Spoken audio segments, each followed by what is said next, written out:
Hello everybody, welcome to my Langton's ant Kata.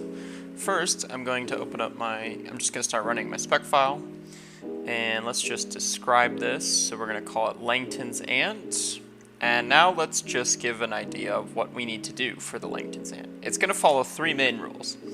The first thing is that the ant has to change direction depending on the tile it's on. So if it's on a white tile, it turns right. If it's on a black tile, it turns left. The next thing is that the ant will flip the tile it's on from white to black or black to white, depending the color it is. The third rule it follows is that after the ant has switched its direction, it will then move forward in that direction.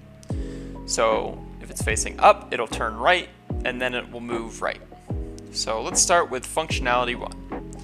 We're going to say that the ant changes direction to, or let's just say the ant changes direction right on white. So if the ant is on a white tile, then it will turn right. So we're going to set this up, and we're going to start with our initial base case test, and the first test of this kata. So in this kata, or in this test, we're going to want to get 1, which will denote it turns right. And the reason why is because the ant is going to start facing upwards. Now we need to give this function a little bit of information for the whole thing to work. And to do the information we need to know is where are the black tiles, what's the position of the ant, what's the direction of the ant, and how big are the row lengths. We've inputted that, and now we've run our test and it's failed, so we're going to have to, and that's because we haven't made the function yet. So we're going to create the function, and in this function we're just going to return the same information that I gave it, which is the map, and we'll give it no black tiles, a position of 0, and a direction of 1 because it's turned right, from up, which denotes by 0, and right, which is denoted by 1. We return that, we'll get the whole map, and we don't want that, we only want the direction. So we're just going to update our test a little bit to be just the direction, and it passes. That's great. Now let's move on to the next test, which is what if the ant is facing right already? And it's on a white tile, which means it will turn clockwise, which means it should be facing down now, which is denoted by 2. That's going to fail. So we're going to refactor our code a little bit to just increment the direction, and that passes. Now let's do another case where what if the ant is facing left? Well, it should turn clockwise, which is facing it up, which we've previously denoted as 0. So if it's facing 3 denoted left, then it should face 0, which denotes up. So now we're going to make these denotions a little bit more visible. So we're going to say 0 represents up, 1 represents right, 2 represents down, and 3 represents left, and that will be our directions. So now what I'm going to do is I'm going to mod the incremented value by the number of directions that we have. And let me just fix my parentheses a little bit. And that passes, great. So now when it's facing left, it will increment, which is 4, mod that by the count of directions, which is 4, and that will bring it back to 0. Now, when it's on a black tile, it should turn counterclockwise, or left. So if it's facing up originally, and it's on a black tile, then it should return left. And it doesn't because it only knows how to turn right. So this will just be a simple if statement. And that if statement will just say, if we have found a black tile at the position of the ant, then we can turn him right. So I'm going to do that by saying get, and then the black tiles of state at the position of state. So if we found a black tile at the ant's position, or rather if we haven't, then that means the tile it's at is white. And then if it isn't nil, then that means we've found a black tile. And in the case of black tiles, we'll just decrement, and that passes, which is great.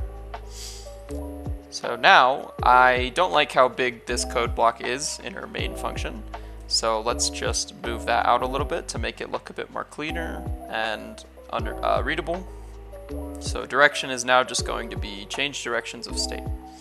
Additionally, change directions is violating single responsibility principle because it's both checking if it's on a white tile and actually changing the direction. So we're going to move that out into another function called isWhite.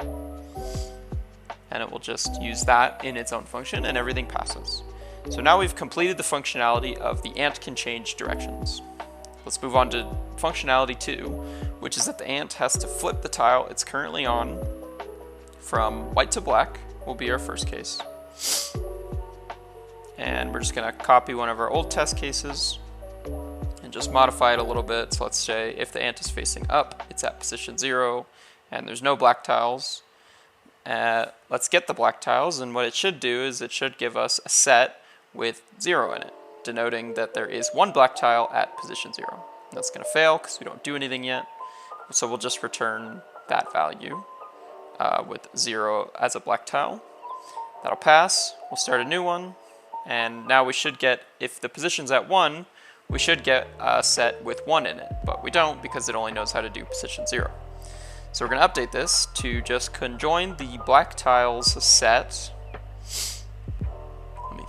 It'll conjoin the black tile set in state with the position of state. So it'll just get the ant's position and conjoin that onto black tiles. That passes, which is great. So now we're going to move on to black to white, which means if an ant's on a white tile, it should flip that tile to black. So put at position 0, there will be a black tile already at 0, and it should give us an empty set. But it only knows how to switch to white, so it's not able to do that. So this is also just another simple if statement, and we can use our isWhite function from earlier. And we'll just say if the ant is on a white tile, then we will flip to black. Otherwise, we will flip to white, which is as simple as just disjoining instead of conjoining. And that passes. Great. Again, let's move this out into its own helper function just to make it look cleaner and not violate single responsibility whenever we can. Let's just copy and paste that. And then we'll plug it back into our main function. And that works. Great. Everything's passing. Now, let's do our last functionality, which is that the ant moves in the direction that it's currently facing. So it's important to remember that the ant changes direction before it moves. So we're going to do the ant can move right, and we're going to plug in this test that we already have. And so if the ant is facing up initially, we want to account for the fact that it's going to be facing right before it moves. So if we get the position of the ant, then we should get the incremented value of it, which is 1. Because right is just the value incremented by 1. So we'll return 1, and that'll pass. Now let's add in a little bit more complexity to it. What if the ant is at position 2, or position 1 already? Then it should return 2, and that fails because it only knows how to return 1. So we're going to update this a little bit to just increment the ant's position by 1, and that should pass. Great. So now we want to consider what if the ant can move left. And again, we need to account for the fact that it's going to change directions before it moves. So it'll start facing down, and then it will turn right, which will have it facing left, or clockwise in this case. And then it should decrement the value, because left is just the opposite of right, so it'll decrement. And that doesn't work. So we're going to refactor a little bit, and I want to make this a bit cleaner, and actually use our directions definition. And we're going to plug in an anonymous function for directions. And then we'll come back to our Langton's ant function, and it will just get the directions. And now that I'm here, I'm realizing I'm a little bit ahead of myself, because again, like I said, we need to factor in the fact, we need to account for the fact that the ant will be facing its new direction when it moves. So we're going to define our new direction a little bit earlier than we do originally, by just using a let, and we'll clean up our original direction to just be new direction, and then we're going to plug in new directions into get directions new direction. So it's going to essentially get an anonymous function bring it back, and it will use state as the plugged in value for that. Now when I run it, all my previous tests are going to fail because it doesn't know how to handle that code base without an anonymous function being returned. So I'm just going to add in these basic functions just so it passes, and then I will add in the left functionality, and then my left test passes, which is great. Now let's do up. So this is a little bit more complicated than right and left. Not too much more though. So all it's going to do is, again, it's going to switch directions first. So if it's facing left, then it will face up after turning clockwise, and then up is just simply decrementing the position by the row length. So it should return -5 because our row length is 5 and our position is 0. And that's going to fail, so we're going to just update our directions anonymous function for up to just subtract the position by the row length, and that passes. Now we can do down, which is just as simple as reversing up. So should give us +5 instead of -5.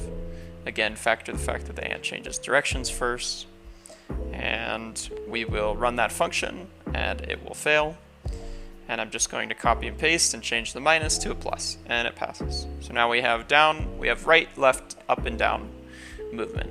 So the ant has all 3 functionalities that it needs, so we can finally move on to just giving us the state of the ant and the grid after one move. And so this is really just putting it all together, everything that we've done so far. So in this case, we're going to just start with a basic state, which will be no black tiles, position 0, direction 0. And instead of just getting one value, we're going to get the whole map this time.